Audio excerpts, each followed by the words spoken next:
E aí pessoal, tudo bom? A gente vai dar continuidade agora à aula, tá? Na aula anterior a gente falou sobre o paciente crítico, a gente falou um pouquinho sobre ventilação mecânica invasiva e ventilação mecânica não invasiva. Então agora a gente vai falar um pouco de uma coisa comum em unidade de terapia intensiva, que é a parada cardiorrespiratória, tá? Então a equipe de enfermagem tem que estar sempre preparada para uma intercorrência como essa, tá bom? Então, na parada cardiorrespiratória, como que a gente caracteriza ela, tá? Ela é uma interrupção súbita dos batimentos cardíacos, movimentos respiratórios e perda imediata da consciência, acarretando lesão irreversível ou até óbito, se as medidas cabíveis não forem tomadas, tá? Para estabilizar esse paciente. Por isso é muito importante a vigilância assistencial, ou seja, sempre estar conferindo sinais vitais, tá? Sempre estar conferindo frequência cardíaca, frequência respiratória, saturação. Isso é muito, extremamente importante. A equipe de enfermagem muitas vezes é a primeira a identificar, tá? Os pacientes com PCR. Essas modificações podem ser facilmente detectadas por meio da monitorização dos sinais vitais, tá? E pela observação atenta às expressões faciais desse paciente. Então, é dessa forma que caracterizamos a PCR, tá bom? E como que é caracterizada? Como eu falei anteriormente, pela perda da consciência, ausência da pulsação, ausência dos movimentos respiratórios, perda do som cardíaco. Após 4 minutos da falta de suprimento de O2, temos lesão cerebral. Então, temos que, de imediato, vimos a PCR, iniciar as manobras, tá? De acordo com o protocolo do ACLS. Sempre iniciar a manobra, chamar o enfermeiro, chamar o médico, tá? Sempre está dando essa assistência ao paciente. Causas da PCR. Possui várias causas. Então, o choque elétrico é uma das causas, afogamentos é uma das causas, envenenamento é uma das causas, uso de drogas em grande quantidade é uma das causas. Por exemplo, uma pessoa que tem uma overdose, ela pode chegar a uma PCR, tá? Então chega a ser uma das causas. Fatores que contribuem para IAM, choque anafilático, insuficiência cardíaca congestiva, DPOC e por aí vai, tá? Doenças agravantes crônicas e doenças neuromuscular degenerativas. Também são causas da PCR, tá? E o paciente com suspeita de PCR, o que devemos observar? A ausência dos movimentos respiratórios, da expansão torácica, inconsciência. Pedir alguém que chame o enfermeiro e o médico de imediato, tá? Caso contrário, se você estiver sozinho, você mesmo vai lá e chama o médico. Tentar palpar o pulso carótido do paciente, ou no último caso, radial, tá bom? Então a gente vai avaliar o paciente dessa forma, tá? Para ver se o paciente teve uma PCR ou não. E muitas vezes em unidade de terapia intensiva também o paciente está monitorado. Então a gente vai ver no monitor lá se o paciente tiver zerado, frequência respiratória, frequência cardíaca, hipotensão. Tipo isso já é sinais de perda parada cardíaca. Uma das suspeitas de PCR é extremidades cianóticas, midríases, pele úmida e fria. Ó, aqui a pupila ela está midriáticas, tá? Ela está dilatada, então isso é uma das suspeitas de PCR, tá? A gente sabe que existem pupilas isocóricas, anisocóricas, midríaticas, tá? Mióticas, mas essa daqui no caso da PCR as pupilas ficam midriáticas. No atendimento à PCR, as pessoas chamadas devem trazer o carro de emergência, tá? Para reanimação cardiopulmonar, iniciar as manobras, tá? Segunda pessoa prepara o circuito, obedece às ordens médicas, no caso, for administrar medicação, geralmente epinefrina, tá? Preparar o material para possível intubação, se esse paciente estiver em ar ambiente. Se esse paciente era um paciente que estava em ar ambiente, vai ter que ser intubado, tá? Então, de imediato, tem que ter lá, ó, o carro de emergência, o ambu, tá? Um fio guia, o desfibrilador, tá? E a tábua. Atendimento a PCR na massagem cardíaca. Inicia a massagem cardíaca numa velocidade de 100 compressões por minuto, 2 dedos acima do apêndice tifoide sobre o externo, com força suficiente para deslocá-la cerca de 5 centímetros. Muito importante isso daí também, tá? o médico sempre ordenará o momento de continuar mais compressões. Tá? Então, toda vez que tiver uma PCR, vamos começar as manobras, vamos começar a massagem cardíaca, ok. Medicação somente com autorização médica. Tá? Atendimento a PCR e ventilação mecânica não invasiva. Deverá ser ofertado oxigênio através do ambu. A pessoa responsável pode ambuzar o paciente e insuflar após 30 compressões por 2 vezes ou durante o médico solicitar. A cada 5 ciclos deve ser checado o pulso. Administrar adrenalina de 2 ou 3 minutos. Geralmente a adrenalina é administrada de 2 em 2 minutos, tá? E a gente pré-oxigena esse paciente com ambu. Esse ambu tem que estar ligado no sistema de oxigenação, tá? Para poder pré-oxigenar esse paciente antes de intubar ele, tá?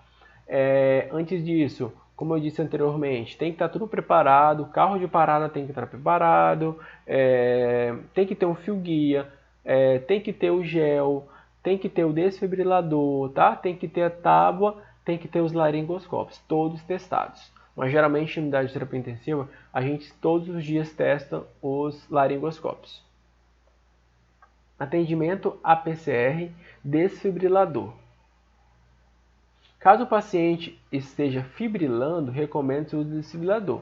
Correto. Todos devem ficar afastados? Sim. Toda vez que o médico for chocar o paciente, ele vai falar afasta. Todos devem imediatamente se afastar do leito do paciente. As pás devem estar com gel. Uma pá fica sobre a linha parasternal cardíaca direita, tá? E uma pá fica sobre a linha axilar média do lado esquerdo. Tá vendo como está na imagem? O número de joules do choque deverá ser decidido pelo médico que está de plantão naquele momento na UTI. Tá?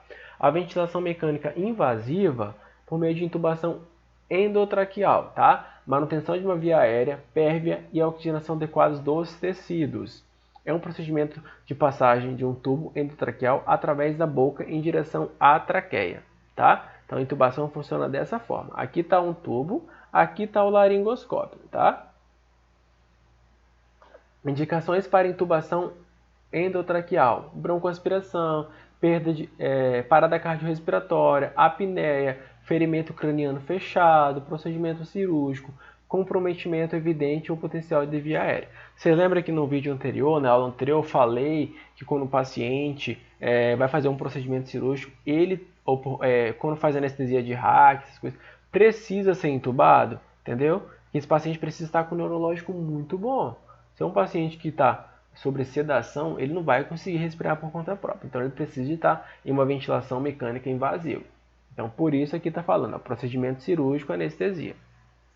Complicações imediatas da intubação: apneia secundária, inibição respiratória, broncoespasmos, lacerações nos lábios, boca, mucosa, faringe e laringe, quebra dos dentes, aspiração de sangue ou vômitos e possibilidade de intubação, tá?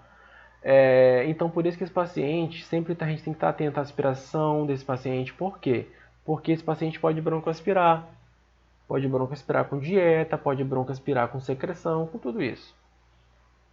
Complicações tardias da intubação após 72 horas. Infecções, oclusões da cânula, estenose da traqueia, traqueomalácia, perda da cartilagem, hemorragias e fístulas traqueosofágicas, tá? Isso não quer dizer que vai acontecer, mas é uma coisa que pode acontecer, tá? É a unidade de terapia intensiva. Ventilação mecânica invasiva e traqueostomia.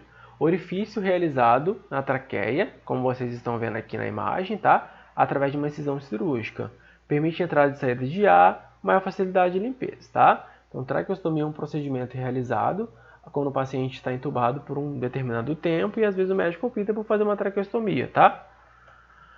Indicações para a traqueostomia: uso superior entre 7 a 10 dias de tubo endotraqueal, obstrução de vias aéreas por disfunções de laringe, trauma, queimaduras, rosivas, corpos estranhos, anomalias congênitas, infecções, neoplasias e doenças neurodegenerativas, tá? As cânulas de traqueostomia: cânulas metálicas, cânulas plásticas e cânulas de silicone. Como na imagem aqui, ó, são cânulas metálicas e aqui embaixo silicone plástica, tá? Geralmente, de imediato, é colocado uma dessas duas cânulas aqui abaixo e após o paciente precisar permanecer por um período maior, ele vai usar a cânula metálica, tá? Então, temos que ficar atento ao quê? Esse paciente ele vai estar com essa cânula metálica, beleza? Porém, essa cânula tem que ser limpa. A gente faz a limpeza da endocânula, tá? De uma forma estéril, para não criar rolha e não deixar acumular muita sujidade e secreção ali, tá?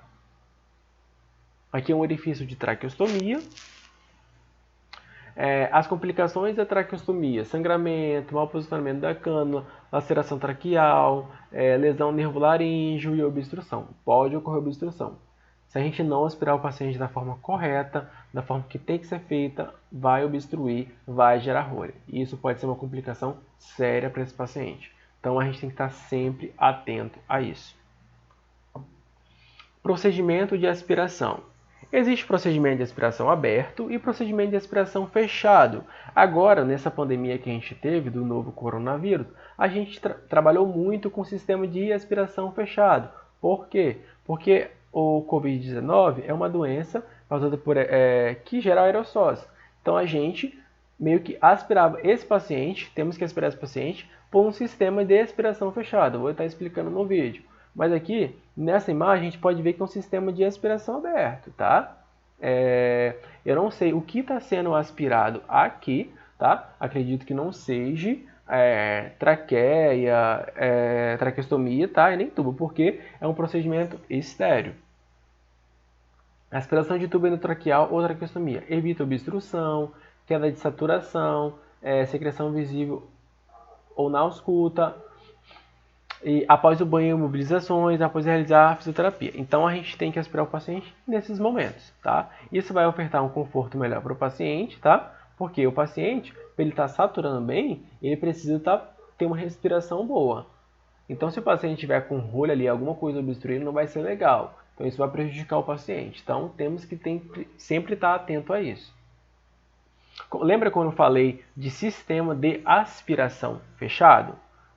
Então, isso daqui é um sistema de aspiração fechado, tá? Conhecido como Trachea Care. A gente usa muito isso em unidade de terapia intensiva. A gente também usou isso daqui no começo da pandemia do novo coronavírus. A gente usou bastante o sistema de aspiração fechado. Por quê? Porque é um meio de proteção tanto para a gente profissional, tá?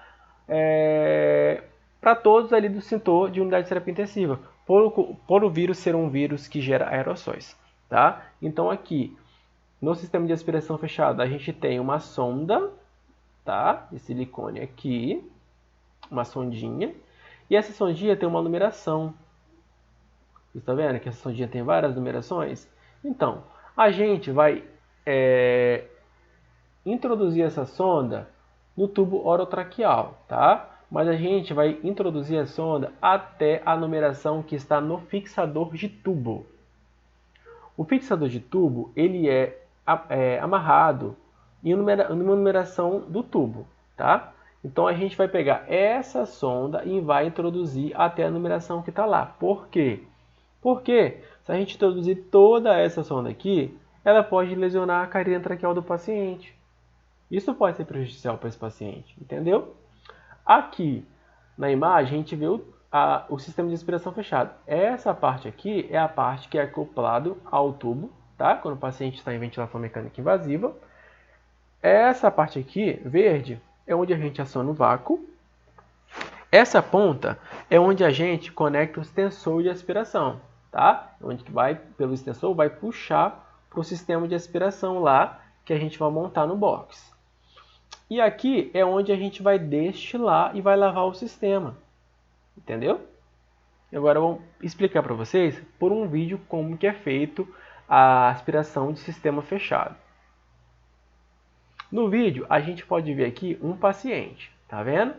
Nesse vídeo a gente está vendo um paciente está no leito. Esse paciente ele está com um circuito de sistema fechado, um sistema de aspiração fechado, correto? E aqui tem o tubo orotraqueal. Esse sistema ele tem uma numeração, tá? E no tubo orotraqueal também tem uma numeração. A gente vai introduzir essa sonda de acordo com a numeração que está no tubo. A gente vai repetir a numeração que está no sistema de aspiração fechado e vai aspirar esse paciente. Entendido? Então isso quer dizer o quê? Se aqui está 24 marcado no fixador de tubo, a gente vai introduzir até o número 24 do sistema de aspiração fechado, correto? Então, como que é feito? Não é necessário utilizar luva estéreo, tá? Pode ser utilizar luva de procedimento. A sonda deve ser introduzida no tubo orotraqueal do paciente, como a gente vai ver.